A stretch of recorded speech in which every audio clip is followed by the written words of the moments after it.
Hello guys and welcome to focus with us. और आज का हमारा टॉपिक कोई नहीं है, आज हमारा है इस चैनल का इंट्रोडक्शन। इस चैनल पे हमारी वाली आने वाली सीरीज जो होगी उसमें हम आपको क्या क्या बताएंगे इसके बारे में इस चैनल में इस टॉपिक में हम डिस्कस करने वाले हैं। इस वीडियो में हम बताएंगे और साथ ही साथ ये वीडियो सिर्फ इंट्रोडक्शन ही नहीं है, बहुत ही इंपॉर्टेंट आपके इसमें टॉपिक मिलेंगे, आपको कंटेंट मिलेगा। लास्ट तक इसे ज़रूर बने देखिए। जैसे अगर मैं बताऊँ लास्ट इसमें इस टॉपिक में आपको क्या क्या देखने को मिला, जैसे ये सारी यानी कि आपका इंडेक्सेस, ऑर्गेनाइजेशन, नेशनल ऑर्गेनाइजेशन। और इसमें आपने जैसे थंबनेल में देख रहे हैं कि नेशनल और international organisation, committees, bank, treaty, acts, जो भी हमारे UPSC, IAS, SSC, CGL, bank exam, जितने भी इम्पोर्टेंट एग्ज़ाम होते हैं उसमें से हर टॉपिक में से आपके कम से कम 5 से 4 क्वेश्चन या 4 से 5 कह सकते हो, 5 से 10 भी आते हैं कभी-कभी। आप यूपीएससी में इसके क्वेश्चन तो डायरेक्ट ही देख सकते हो कि Created ये with पूछा free जाता है कि version for किस non-commercial ऑर्गेनाइजेशन use. का ये क्या वर्क होता है, कौन सी रिपोर्ट पब्लिश करता है, किसका स्टेबलाइजेशन कब हुआ था, बैंक ने क्या रूल है। तो ये सारे बैंक एक-एक करके लगभग हमारे पास बहुत सारी बैंक हैं, लगभग 64 ऑर्गेनाइजेशंस हैं, बैंक्स हैं, टीटी हैं, एक्ट हैं। उनके बारे में हम डेली हम इसके बारे में एक-एक बैंक के बारे में डिस्कस करेंगे। डिस्कस करने के बाद उसने कौन-कौन सी अभी तक पब्लिश करी है रिपोर्ट, रिपोर्ट पब्लिश करने के बाद क्या-क्या उसके पास कंटेंट है, क्या हमारी इंडिया की रैंकिंग है, क्या हमारे पास इंडिया में डेटा आया हुआ है।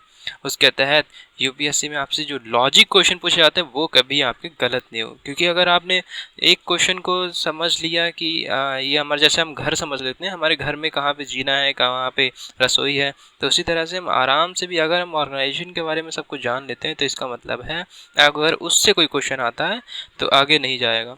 सपोज करती है अगर आपसे कोई इंडेक्स निकलता है नया, ठीक है, नया इंडेक्स आता है, उसमें रैंकिंग दिखाई जाती है, तो इसका मतलब उधर रैंकिंग याद करनी Created with होगी। free फिर उसके version बाद for में बैंक non-commercial एग्जाम use. मतलब उसकी हेडक्वार्टर, उसका ईयर ऑफ एस्टेब्लिशमेंट, ये सब याद करना होगा। लेकिन अब कुछ याद करने की ज़रूरत नहीं है, एक बार हम सही से पढ़ेंगे और उसके बाद वो सब हमें आ जाएगा। उसके बाद जो भी रैंकिंग आएगी वो हम रखते जाएंगे, है ना। जैसे टेबल हमने याद कर ली, फिर कोई भी मैथ का कैलकुलेशन है हम आसानी से सॉल्व कर सकते हैं। सेम यहाँ पे वही प्रायोरिटी रहेगी। तो हम इसमें पढ़ने क्या वाले हैं वो जरा देख लेते हैं। पहले आएंगे हमारे नेशनल ऑर्गेनाइजेशंस। ये कुछ नेशनल ऑर्गेनाइजेशंस हैं जो यहाँ पे लिखे गए हैं, जैसे ये, और ये डेटा आपके लिए भी इंपॉर्टेंट है। ये इसकी पीडीएफ में नीचे दे दूंगा डिस्क्रिप्शन में, उसे वहाँ से डाउनलोड कर सकते हैं, नहीं तो आप इसका स्क्रीनशॉट भी ले सकते हैं। ये क्यों इंपॉर्टेंट है, क्योंकि आपसे कई बार पूछा जाता है, जैसे जियोलॉजिकल सर्वे ऑफ इंडिया का हेडक्वार्टर कहाँ है, कोलकाता में है। इसकी इस्टेब्लिशमेंट कब हुआ था, 1851 में। कई बार ये एग्जाम में आ चुका है, एसएससी के एग्जाम में, सीपीओ के एग्जाम में, सीजीएल के एग्जाम में कई बार ये देखा गया है। ठीक है, तो इसलिए ये इम्पॉर्टेंट, बहुत इम्पॉर्टेंट है। तो इसको स्किप मत कीजिएगा, ऐसे ही इस Created पूरी with वीडियो को free ध्यान version से for देखिएगा। non-commercial तो use. यहाँ पे जितने भी नेशनल ऑर्गेनाइजेशंस हैं, चाहे वो आपके दिल्ली के हों या एनसीआर हो, बाहर के हों, लेकिन इंडिया से रिलेटेड जितने भी आपके ऑर्गेनाइजेशंस होंगे वो सारे इसमें हम कवर करेंगे।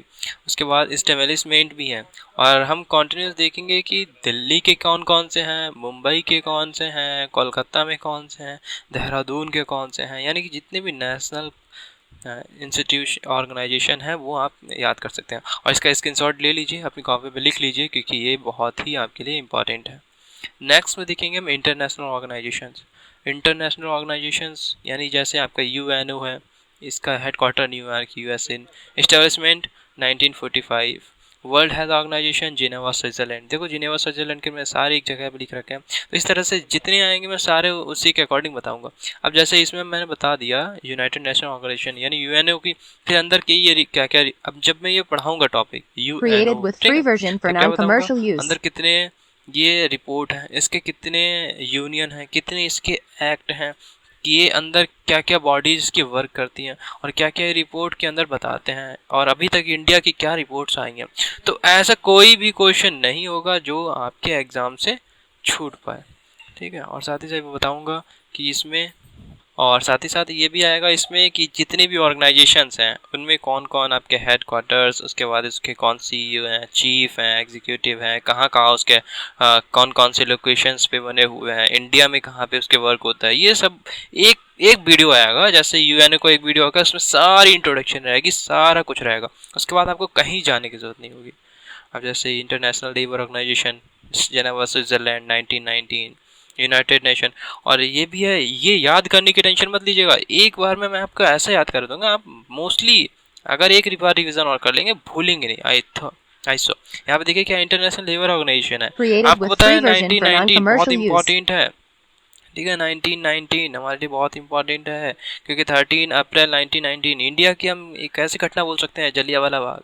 तो 1919 में इस तरह से हम टॉपिक को रिलेट करके आपको बताएंगे कि आप भूलने का कभी नाम ही नहीं होगा।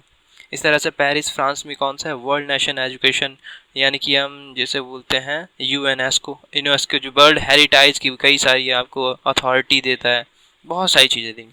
फिर आएगा हमारे पास नेशनल इंटरनेशनल इंडेक्सेस, यानी जितने भी इंडेक्सेस जारी किए जाते हैं वो किसके थ्रू जारी किए जाते हैं, उसमें कौन जारी करता है, उसको कहाँ पे है। जैसे United Nation Development Programme Human Index जारी करता है, ऑक्सफॉर्म इंडिपेंडेंस, और साथ ही साथ पिछले 10 ईयर्स के सारी इन्फॉर्मेशन देंगे। ठीक है, जैसे अब ये जो आपका लिखा हुआ है एट टॉप, ये 2019 के डेटा है, मैंने 2020 का इसलिए नहीं लिया क्योंकि कुछ इंडेक्सेस के रिपोर्ट आनी अभी बाकी Created हुई with है, free तो version यहाँ for पे non-commercial 2019 की use. रिपोर्ट इसीलिए मैंने इसमें ली है। इसमें देखिए क्या करेंगे, ग्लोबल कम्पिटिटिव इंडेक्स है, उसमें 2019 में टॉप पर कौन था, 68 नंबर्स, ये रैंक नहीं है, 68 नंबर्स हैं। ठीक है, 68 नंबर्स हैं, सिंगापुर इसमें टॉप पे रहा था। ऐसे ही जेंडर गैप इंडेक्स, ये जेंडर गैप इंडेक्स, इसमें आपका 112 नंबर्स के साथ आइसलैंड टॉप पे रहा था। ग्लोबल पीस इंडेक्स, आइसलैंड भी टॉप पे रहा था। इस तरह जितने भी इंपॉर्टेंट आपके इंडेक्सेस होंगे और जो इंडिया में पब्लिश होते हैं, जो इंटरनेशनल पब्लिश होते हैं, वो सारे आपको बताएंगे। दूसरा होगा इंटरनेशनल नेशनल बैंक्स, जितनी भी बैंक हैं, जैसे यहाँ से इंडिया क्या करता है, ट्रेड करता है, जैसे IMF हो गई, इंडियन मॉनेटरी बैंक फंड होता है, और AIIB हो गया, मतलब एशियन इंफ्रास्ट्रक्चर इन्वेस्टमेंट बैंक हो गया, यानी जो बीजिंग चाइना में है, इसके हेडक्वार्टर, इसका इस्टेब्लिशमेंट, या इसके जो आपका कहते हैं इसके CEO कौन है, इसके बारे में सारी, यानी कि इसने कितना Created crore with free loan अभी version तक for non-commercial दिया है, use. क्या हुआ, मतलब मोस्टली जितनी इम्पोर्टेंट हमारे पास जानकारी होगी, जितनी एग्ज़ाम रिलेटेड होगी उतनी ही आपको हम प्रोवाइड कराएंगे। ठीक है, और ज़्यादा बड़ा भी वीडियो नहीं हुआ, बस आपको इन्फॉर्मेशन इतनी दूंगा कि आपको ये ना कहें कि हाँ एग्ज़ाम में से ये बाहर आया है। बस एक बार में एक जो टॉपिक आपको बताएंगे वो अच्छे से पढ़ लीजिए, एक तरह से पढ़िए ना, पूरा वीडियो देख लीजिए, बस फिनिश, आपको सब कुछ आ गया। अब जैसे वर्ल्ड बैंक है, वाशिंगटन डीशन, इसके आपके CEO मान सकते हैं, या इसके ऑनर डेविड एम मालपास। फिर आपका mostly ask national and international act, जैसे बहुत सारे एक्ट आते हैं, जैसे इंटरनेशनल एक्ट आते हैं, मतलब नेशन दूसरों के साथ क्या क्या रिलेशनशिप में, जैसे हमारे जो कॉन्स्टिट्यूशन है उसमें बहुत सारे एक्ट लिखे हुए हैं दूसरे नेशंस के साथ, वो भी इसमें हम आपको बताएंगे कि जैसे the payment of the Guwahati act 1970, consumer protection act क्या है, चाइल्ड लेबर एक्ट क्या है। ठीक है, ये सारे एक्ट जो इम्पोर्टेंट है और Created mostly with free asked version for act, non-commercial मतलब use. जितने भी ये टॉपिक बताऊंगा मैं वो सारे आस्क्ड होंगे इन प्रीवियस एग्जाम्स, जितने भी बाकी पीछे एग्जाम्स में आपसे पूछे जा चुके हैं, उन्हीं में से हम ये आपको डिस्कस करेंगे। ठीक है, और फिर नेशनल इंटरनेशनल ट्रीटीज़ होंगी, जो ट्रीटीज़ हो रखी हैं इंडिया के बीच में और अन्य कंट्रीज़ के बीच में, जैसे पाकिस्तान के बीच में हो रखी है, नेपाल के बीच में हो रखी है। ठीक है, आप जानते हो काला पानी की है, उसके बाद आपके नेपाल के साथ अभी डिस्प्यूट चल रहा था एक रिवर पर। तो इस तरह से जितनी ट्रिटी है उनके बारे में बताएं, क्योंकि हर ट्रिटी का है कम से कम 2 क्वेश्चन आपके UPSC के प्रीलिम्स में बनते ही बनते हैं, और जितनी नई ट्रिटीज़ होंगी वो भी हम आपको डेली की डेली डिस्कस कराएंगे, और साथ ही साथ उसकी इन्फॉर्मेशन आपको अवेयर कराएंगे। तो ये वीडियोज़ आने वाले वीडियोज़ को बहुत इंपॉर्टेंट ध्यान से देखिएगा, साथ ही साथ हमारे चैनल को भी सब्सक्राइब कर दीजिए तुरंत अभी, ताकि एक भी वीडियोज़ आपसे छूट ना पाए। तो यहाँ से देख लीजिए फिर से हमने अभी क्या क्या देखा है, यानी Created अभी with free जितने version भी for national non-commercial use. Organisation है वो देखेंगे, फिर इंटरनेशनल ऑर्गेनाइजेशन।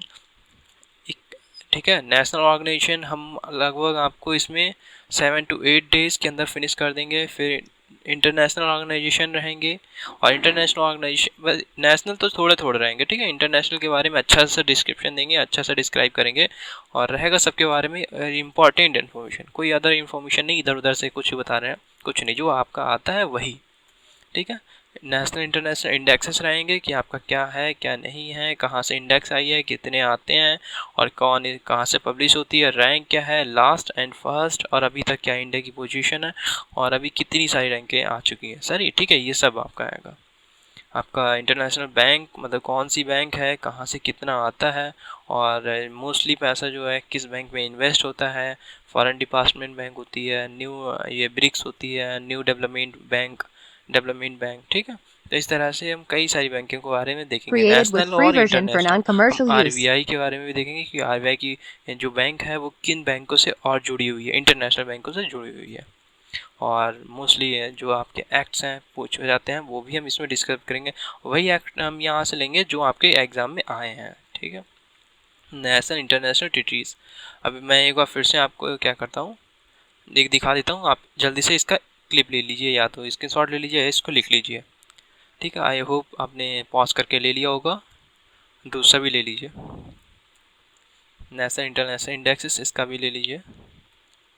ये इंटरनेशनल बैंक्स का, मोस्टली आस्क नेशनल एक्ट का और नेशनल इंटरनेशनल ट्रीटीज़ का, ठीक है। तो ये सारे आपके इंपॉर्टेंट है, चाहे आप अभी से आप इन्हें रिवीजन करना शुरू कर सकते हैं, लेकिन जब मैं लास्ट में आपको बताना शुरू करूँगा मतलब नेक्स्ट वीडियो से, तब ऐसा समझ लीजिए फिर आपको ये याद करने की ज़रूरत नहीं होगी, बस याद ही हो जाएगा बस पढ़ते पढ़ते, ठीक है। आई होप ये वीडियो आप सभी को शेयर करें, क्योंकि ये इन्फॉर्मेशन एक सिर्फ एक कैंडिडेट के लिए नहीं है, पूरे वर्ल्ड मतलब पूरा वर्ल्ड तो है ही, क्योंकि पूरा वर्ल्ड हम पढ़ने वाले हैं। और साथ ही साथ जितने भी स्टूडेंट्स सीरियस स्टडी कर रहे हैं उनके पास ज़रूर भेजिएगा। अगर आई होप आशा करता हूँ आप सभी लोग अच्छे होंगे और साथ ही साथ हमारे चैनल को सब्सक्राइब कीजिएगा। मिलते हैं नेक्स्ट वीडियो में।